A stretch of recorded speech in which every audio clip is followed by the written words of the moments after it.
संपत सेवालांनी पुरा इतिहासच सांगून टाकला की ज्या वेळेस या परिसरामध्ये त्यांच्या शिवशक्ती या संस्थेला प्लॉट मिळाला, त्याचा पायाभरणी मीच केला होता.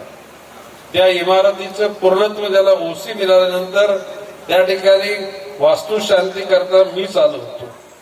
संपत सेवालांची शाखा प्रमुख म्हणून नेमणूक मीच केली. संपत सेवाला नगरसेवक मीच बनवलं आणि संपत सेवाला स्टँडिंग समिती सुद्धा मीच बनवलं. बाब असे की ज्या लोकांच्या मध्ये समाजाच्या करता धर्म, जात, पंथ, वर्ण, वर्गाच्या पलीकडे जाऊन काम करण्याची इच्छा असते, अशा कार्यकर्त्याला शक्ती दिली पाहिजे. ऐरे गैरे नैरे भरपूर असतात, शो शायनर भरपूर असतात, पुढे मागे धावणारे, फोटोसाठी जवळपास येणारे, परंतु संपत सेवाले is not from that category. संपत सेवाले हा जनसामान्याच्या सुखदुःखाशी समरस झालेला कार्यकर्ता. मग अशी तो बोला की मी नगरसेवक नाही, मी समाजसेवक आहे. आणि ही गोष्ट खरी संपत सेवालांनी सांगितलं की ह्या सेक्टर 17 मध्ये महाराष्ट्रातल्या असा एकही राज्य नसेल की ज्या राज्यातला कोणीतरी राहत नसेल. सर्व धर्माचे, सर्व जातीचे, भाषेचे, वर्णाचे, वर्गाचे लोक इथे राहतात आणि गुन्ह्या गोविंदाने राहतात. लिव्ह अँड लेट लिव्ह, जगा आणि जगू द्या, हा खरा मंत्र आहे. धर्माच्या भिंती टाकणं, भाषेच्या भिंती टाकणं, जातीच्या भिंती टाकणं, वर्णवर्गाच्या भिंती टाकणं, हा परमेश्वराच्या विचाराशी केलेला एक प्रकारचा तो अप्रामाणिकपणा आहे. खरा तो एकची धर्म जगाला प्रेम अर्पावे.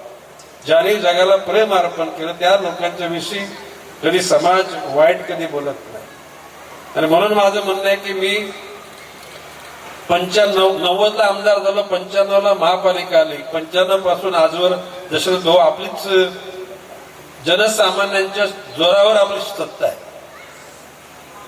मोरबे धरणाचं कौतुक केलं जातं, परंतु आज सांगतो मोरबे धरणाचं एकूण पाण्याचं स्त्रोत 450 MLD आहे, परंतु आपल्या शहराकरता 500 MLD पाण्याची पुन्हा बुकिंग करून ठेवलेली आहे. येती 50 वर्ष नवी मुंबई शहराला पाण्याची कधी कमतरता येणार नाही. वॉटर मीटर गटर ह्या महानगरपालिकेच्या गोष्टी आहेत. नवी मुंबईचं शिल्पकार म्हणून मी काय त्या ठिकाणी बिल्डिंग बांधायला नाही गेलो.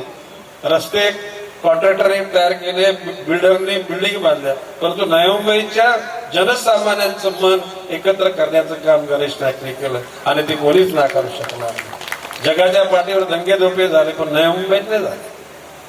भाषिक वाद झाले, धार्मिक वाद झाले, जातीय वाद झाले.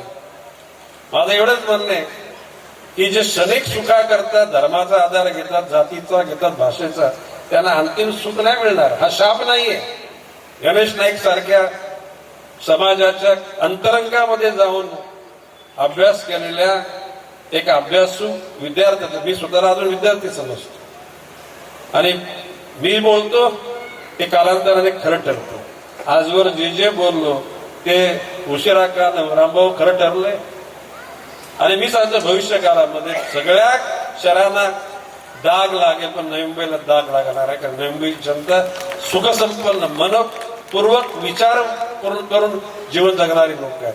म्हणजे अन्य लोकांची शहरातले लोक अविचारही वागतात असं मी म्हणणार नाही, परंतु अतिशय सद्भावनेतून जगण्याची धारणा असलेले कार्यकर्ते जनता या शहरामध्ये आहे.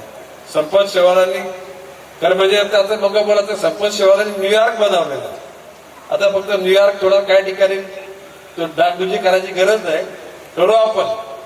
जसे संपत सेवालांनी तो नाही तुमचा विरुंगला केंद्र, अरे विरुंगला केंद्र होऊ नये म्हणून दुनियाभरची नाटकं केली. नाही आता एअर कंडिशन नंतर मला पण ते संपत सेवालांनी जिद्द बाळगली, सातत्याने प्रयत्न केला. मंत्रालयातून फोन यायचं हे बंद करा. संपतराव बरोबर आहे ना की संपतराव थांबा, योग्य वेळ येतात सगळ्या गोष्टी पुऱ्या होतील. आणि सेक्टर 17 ज्यांचा आपण सन्मान कर म्हणजे मला दुःख वाटतं. मी सगळ्या 50 वर्ष पूर्ण केल्यानंतर सत्कार करायचा मला आहे. ही निवडणूक झाल्यानंतर 50 लोकांना परत येणार बोला काय बोलतो मी त्याकरता एक दिवस संध्याकाळचा आपण पुढे ठेवून देऊ. मला फक्त काय वाटत आज फक्त नारळ म्हणजे फोडायचा, टिकाव मारायचा, निघून जायचं. ही इतका मोठा संपतरावांनी सगळा हा जेवण वगैरेचा तामझाम केलंय याची मला कल्पना नव्हती. नंतर मी ठाण्यामध्ये अनेक ठिकाणी शब्द दिला नसता. एकूणच नवी मुंबईची जनता सुजाण आहे, दिघ्यापासून दिवाळ्यापर्यंत. आता मगाशी कोणी सांगितलं प्रभागाची चिंता न करू, कुठेही गेला तरी डावीकडून उजवीकडे, उजवीकडून डावीकडे, उत्तरेतून दक्षिणेकडे तुम्ही ज्या ठिकाणी उभे राहाल त्या ठिकाणी मुंबई जनता तुम्हाला निश्चितपणे नेतृत्व देईल. आणि त्याकरता गणेश नाईक गल्ली गल्लीमध्ये फिरेल.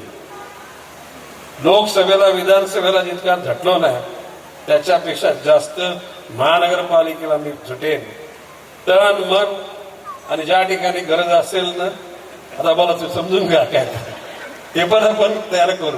परंतु माझा मी जसं काय विनोदाने बोलतो की घराला आग लागली पहिले आपल्या घरातले तांबे पहिले भांडी बिंडी टाका आणि पण शेजाराला बोलवा.